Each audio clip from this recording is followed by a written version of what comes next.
اشملي ماما دی او زموږ په کلي کې زما په خیال سره اوس یو دوه که مشران وي به ګینې د ده نه بل مشر نشته. اشملي ماما دا راته ووایه چې عمر دې څومره دی اشملي ماما؟ عمر زما 2 سل کاله دی. 2 سل کاله؟ نو ښکارې خو داسې د 50 شپېتو. نن 2 سل انبان چې دی مړه ته د 60 کالو بچې. څومره؟ 60 کالو. 60 کالو؟ ښه نو هندوانو سره یې څه دوستانه موساره وه که نه؟ هندوانو سره ښه ګپ شپ وکړه، څلورو دوکانونو 2 ټانګې وي، ښه مزدناک. نه نو کوم نومونه یې دررسېدله؟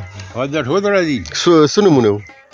یو پهلوان هندو، یو ګلولي و، یو ریچنو د پلار رامچند نامه وه، یو کشن، یو جګتري و، یو نک هندو، یو منورلال و.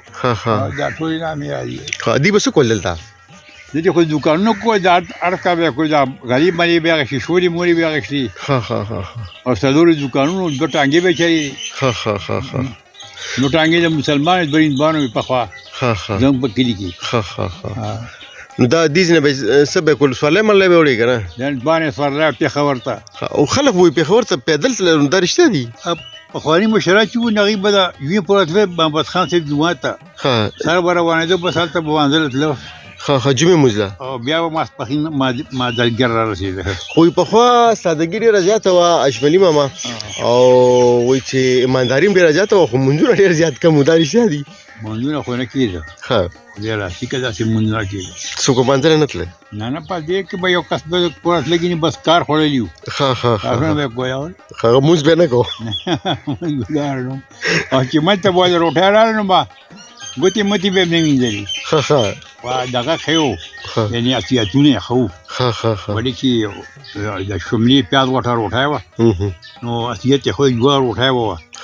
خو ته د جوار روټۍ نه خوري که نه، خلک کمزوري شو، مرضونه زیات شو. دا یې څه کیسه ده؟ دغه وخت یاده ده چې داسې مشرانو چې هغوی به ګپې لګولې، خوند به یې کوو، ناسته به ورسره مزه کوله؟ ډېره مشران زموږ مشران یو که نه، ډېر زبردست خلک وو. هغوی به مونږ ته ویلې چې داسې مشر سړی چې خبره کوي تاسو ورته غوږ دی، فضول خبره به نه کوئ، فضول به ګرځئ نه، نور څه کم دی نو، مشران کم دي. اوس د کلي کې ستاسو داسې همومره کس شته؟ تاسو نه مشران څوک دي؟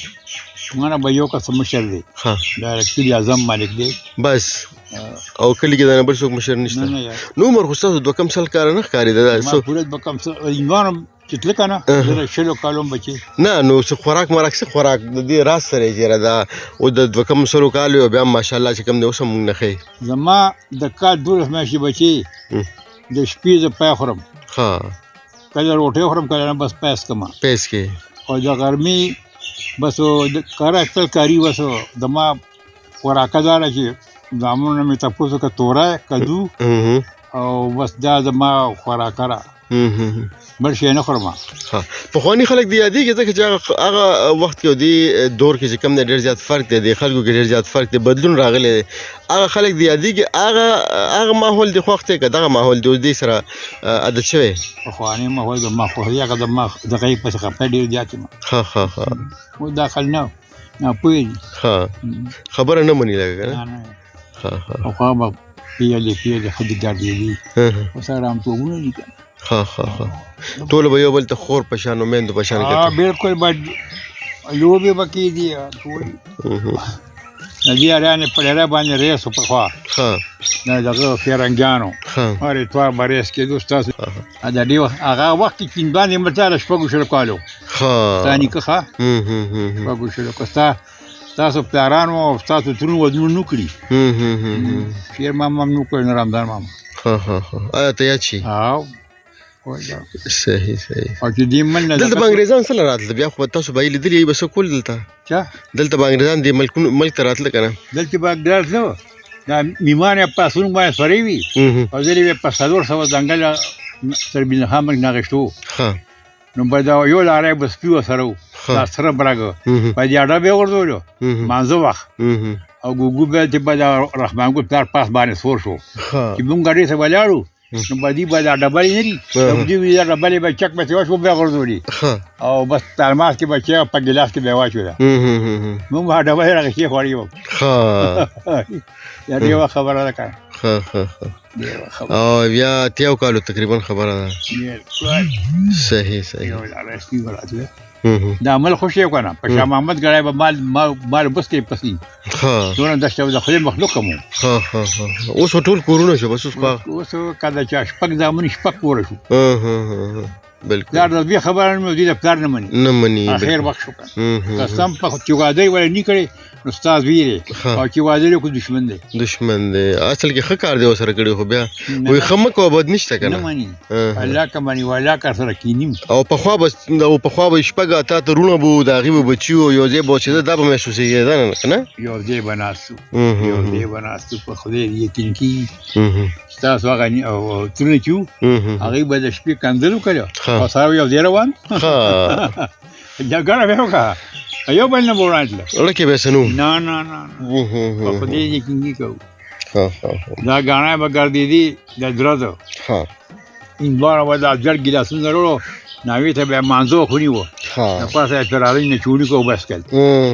مانزو بیماری هم نه وی کنه ما را بیماری چې ته ولا چې ته به بونی کنه نو ډوډه به یو خورا او که خدای بیا به خو به کلام چې سره واجو کاو چې سره جګ جوړ وای بس والله نه خورا کاوه کاوه یو کاوه وای روډه وای خورا اوس یو ګولیا سر نه کوي کله غرق شو کنه خوراکونه ګنده شو په خوا کټوای وي او لرګي سمسای وه په دې کټوای کې به غوښه هم پخې ده او ځوان به چا څه پتې وېدو لرګي سمسای وه دواړه مساله وه دا ګنده نه وه نه دا ګنده مالګه وه په خوا به ګپ دړی شپږ سره خلکو ښار نه راوړو په دې بیا ټکولو کورنۍ مالګه به وه دا ټولې خورې دي خورې وه دا ګنده ښځې لاړې شي به دا بېده مثلا موټې پکې واچي او خطر او کاڼې او دلته چې اجبري بابا دلته چې هغه کم دغه هندوانو نو هغې به چې کم عبادت کولو هغه هغې به څه کول دلته کې هغې یو د حاجي ګل جامع نه ده دې کې د هغې دغه وه د رمسار کوټه وه نه کې په چونسره باندې بوتان پراته وو ورته دوه کلفونه پراته وو سهار به ورته سلام کولو دی دا دغه د رمسار کوټه وه عبادت به یې کولو دغه عادي حال وه ټول به راغلی وه یو به درېدو بس اورې بوتان پکې پراته وو په چونسره یا به تلاتله او دا چې به دي چې دغه به مړ شو مشر یا کشر به مړ شو نو هغه به ای سره یې بیا څه کول خخول به یې څه به الله دغه چوري مې چې دا ته ځای و ولې په دې کې پوتره یې ورکړې وه بیا هغې به مشر ناست و لاندې به یې لرګي کېښو او د پاسه به یې پرې مړی کېښو د ونې د پاسه یې بیا لرګي کېښو او تیل به یې پرې او کیلې به یې ورته هغه ته د ولي نه تر دې رابه پورې ناوه وه د پخه بس چې واده وسړېدو یو ډاز به نارې کړو او د ایره میره به ټولې بیا لاړه اوبه به پرې راکوشې کړي به دې راب ته به پرېوته او یو ښځه وه چې ادانې کې هندو مور وه هغه بوجا کې واچولې وه هغه میچنه سیند کې وغورځوله هغې سېدلې نه وه نو لرګي نو که څنګه نه لرګي هغه سېدله نه خپله وه ښه سېدلې نه او نور لري دقه دی و بیا چونسره به ورته ناست د سیمټو چونسره او چې پاکستان کله جوړېدو نو دا چې دې چې تله نو څه حالات وو څنګه تله دي والله دې کې تله که نه دې دا د یړو چاټۍ جوړ منګي کټوري او کټونه دا ټول ملکانو ته پرېښود یو بکس او یو بستر یې وړی باریسات یې غونډو دا یو جنګلو لاره وي با یو بستر یو بکس یې وړی بس هېڅ نه وي نه کټ نه سیس ځان یې بس رسو که نه دا ډېوه خبره ده یار صحیح ډېوه خبره